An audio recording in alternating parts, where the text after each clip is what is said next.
여호수아 18장 11절에서 28절까지의 말씀 우리 한 목소리로 함께 봉독하겠습니다.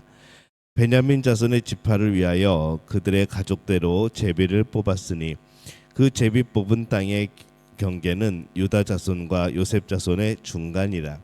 그들의 북방 경계는 요단에서부터 여리고 북쪽으로 올라가서 서쪽 산지를 넘어서 또 올라가서 베다원 황무지에 이르며 또 그 경계가 거기서부터 루스로 나아가서 루스 남쪽에 이르나니 루스는 곧 베델이며 또 그 경계가 아다롯 아달로 내려가서 아래 베토른 남쪽 산 곁으로 지나고 베토른 앞 남쪽 산에서부터 서쪽으로 돌아 남쪽으로 향하여 유다 자손의 성읍 기럇바알 곧 기럇 여아림에 이르러 끝이 되나니 이는 서쪽의 경계이며 남쪽의 경계는 기럇 여아림 끝에서부터 서쪽으로 나아가 넵도와 물 근원에 이르고 르바임 골짜기 북쪽 흰돔의 아들 골짜기 앞에 있는 산 끝으로 내려가고 또 흰돔의 골짜기로 내려가서 여부스 남쪽에 이르러 엔로겔로 내려가고 또 북쪽으로 접어들어 엔세메스로 나아가서 아둠밈 미트피탈 맞은편 글릴롯으로 나아가서 르우벤 자손 보안의 돌까지 내려가고 북으로 아라바 맞은편을 지나 아라바로 내려가고 또 북으로 벳 호글라 곁을 지나서 요단 남쪽 끝에 있는 염의 북쪽 해안이 그 경계의 끝이 되나니 이는 남쪽 경계며 동쪽 경계는 요단이니 이는 베냐민 자손이 그들의 가족대로 받은 기업의 사방 경계였더라. 베냐민 자손의 지파가 그들의 가족대로 받은 성읍들은 여리고와 벳 호글라와 에메크시스와 벳 아라바와 스마라임과 베델과 아임과 바라와 오브라와 그발 암모니와 오브니와 게바인이 12성읍과 또 그 마을들이며 기본과 라마와 부에롯과 미스베와 그비라와 모사와 레겜과 이르부엘과 다랄라와 셀라와 옐렙과 여부스 곧 예루살렘과 기브앗과 기랴시니 14성읍이요 또 그들의 마을들이라. 이는 베냐민 자손이 그들의 가족대로 받은 기업이었더라. 아멘. 할렐루야. 하나님의 은혜가 오늘 이 새벽에 하루의 첫 시간을 주 앞에 드리는 우리 믿음의 가족들에게 함께 하시기를 예수님의 이름으로 축원합니다. 오늘 말씀은 베냐민 지파가 땅을 분배받는 그런 내용을 담고 있습니다. 땅을 분배받지 않은 7지파, 이 남은 7지파 중에 이 베냐민 지파가 가장 먼저 땅을 분배를 받습니다. 오늘 말씀의 11절 말씀 보면은 베냐민 자손의 지파를 위하여 그들의 가족대로 제비를 뽑았으니 그 제비 뽑은 땅의 경계는 유다 자손과 요셉 자손의 중간이라 이렇게 말씀을 합니다. 베냐민의 땅은 동쪽으로는 요단강, 서쪽으로는 단 지파, 북쪽으로는 에브라임, 남쪽으로는 유다 지파와 경계선을 이루고 있죠. 땅 크기로는 이 지파 중에서 가장 척박하고 작은 편에 속합니다. 이 베냐민은 인구 조사에서 그들의 인구가 처음 조사에서는 므낫세 지파에 이어서 가장 적은 숫자였지만은 광야 생활이 끝나고 다시 한번 조사를 하였을 때에는 그 중간 정도에 속하게 됩니다. 그런데 그들의 경계가 남은 7지파에서도 가장 먼저 말하고 자세히 언급이 되어 있죠. 작은 자의 대표라고 할 수 있는 것이 이 베냐민 지파인 겁니다. 7지파가 땅을 분배받은 이야기에서 우리는 기억해야 될 것이 하나가 있습니다. 그들은 상대적으로 작은 지파라는 거죠. 관심을 덜 받았고 가장 큰 이 양대 지파였던 유다 지파 그리고 요셉 지파, 요셉 지파는 에브라임과 므낫세 지파입니다. 가장 그들이 중요하고 큰 땅을 분배받은 것에 비해서 이 베냐민 지파가 받은 땅은 작았습니다. 그러나 우리가 기억해야 될 것은 그들도 하나님께서 땅을 주셨다는 것이죠. 세상에서는 큰 자가 있고 또 작은 자가 있습니다.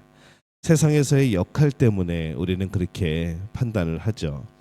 그러나 하나님 앞에서의 큰 자와 작은 자는 어떻게 보면은 그렇게 중요한 구분은 아닌 것 같습니다. 하나님 앞에서는 사실 이 지파라는 큰 단체보다는 그 지파를 대표하였던 한 사람에게 초점이 맞춰져 있는 것이죠. 지파가 구원받는 것이 아니라 그 한 사람이 구원을 받는 겁니다. 그래서 지파의 크고 작음을 우리가 그게 중요하게 여길 것이 아니고 이 한 개인에 있어서도 이 어떤 그런 지파에 대해서 어디에 속해 있는가 뭐 이것이 또 의미를 가지겠지만은 그것이 그렇게 큰 의미를 가지지는 못합니다. 베냐민 지파의 지경은 유다 지파와 에브라임 지파의 중간 지역이라는 면에 있어서 독특한 그런 성격을 가집니다.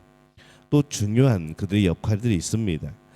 11절 다시 보면은 베냐민 자손 지파를 위하여 그들의 가족대로 제비를 뽑았으니 그 제비 뽑은 땅의 경계는 유다 자손과 요셉 자손의 중간이라. 이 베냐민 지파는 땅 분배를 받을 때에 인구에 있어서는 가장 평범한 지파입니다. 뛰어난 지파에 비하면은 어떻게 보면은 세상적으로는 보잘것없는 지파라고도 할 수 있는 것이죠. 그러나 이 베냐민은 당대의 가장 강한 지파인 요셉 지파 그리고 유일하게 어머니와 같은 지파인 겁니다. 다른 지파는 배다른 형제들이었는데 이 베냐민 지파는 온전한 형제 지파인 것이죠. 이후에 사사 시대에 매우 세력이 약해지기도 합니다. 그러나 이스라엘의 초대 왕인 사울을 배출한 그런 지파가 또 되어지죠. 이 베냐민 지파는 가장 강력한 유다 지파와 또 요셉 지파 사이에서 어떻게 보면은 이 완충지대의 그런 역할을 하고 있습니다. 그래서 항상 유다 지파, 이 요셉 지파 사이에서 중재 역할을 하죠. 그래서 작으나 아주 중요한 의미를 가집니다. 세상은 똑똑하고 능력이 많은 사람만 필요한 것이 아닙니다. 부자와 가난한 사람 사이에서 수많은 중간의 사람들이 존재를 하죠.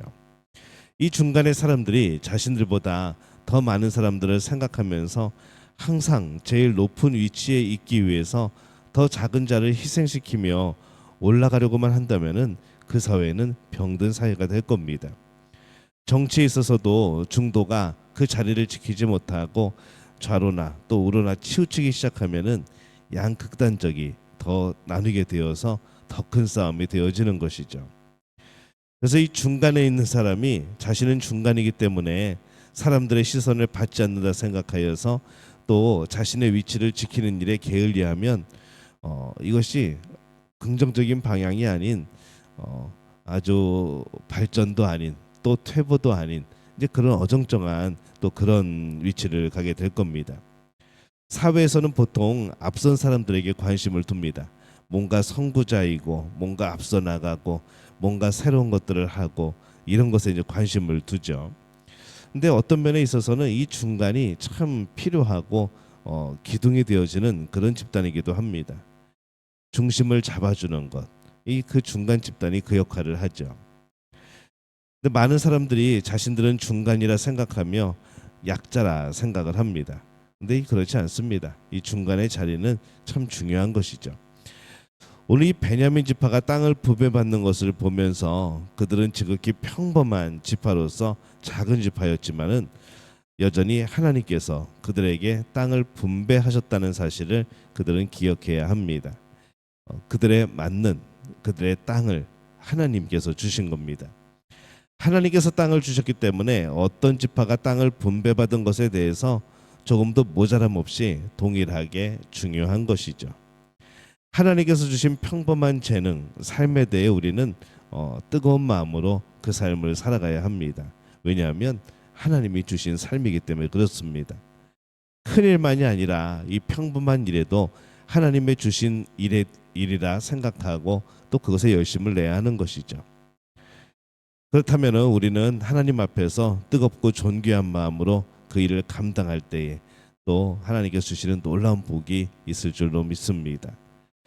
세상이 높이지 않는다고 하여서 우리조차도 하나님께서 주신 그 일을 귀하게 여기지 않는다면은 그것을 주신 하나님을 무시하는 것이 되어지는 것이죠. 그래서 우리가 늘 성실하라라고 말을 하지만은 그 이유는 정말 신앙인에게 그 이유는 그 일이 하나님이 주신 일이기 때문에 그런 겁니다.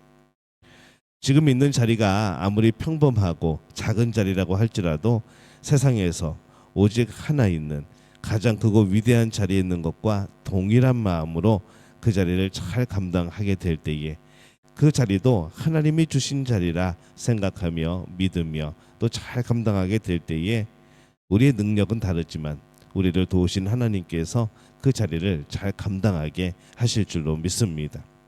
우리가 능력은 다르고 맡은 바는 다르지만은 그것을 감당하는 마음만은 모두가 한 마음이어야 합니다. 오직 하나님이 주신 그 자리에서 두렵고 떨림으로 우리는 그 일들을 감당하는 것이죠. 우리가 살고 있는 그 자리가 아무리 작은 자리라고 하여도 믿음으로 아름답게 감당하는, 그래서 세상이 보는 관점이 아닌 하나님이 보시는 관점에서 정말 칭찬받을 만한 우리 모든 믿음의 가족들이 되어지시기를 예수님의 이름으로 축원합니다.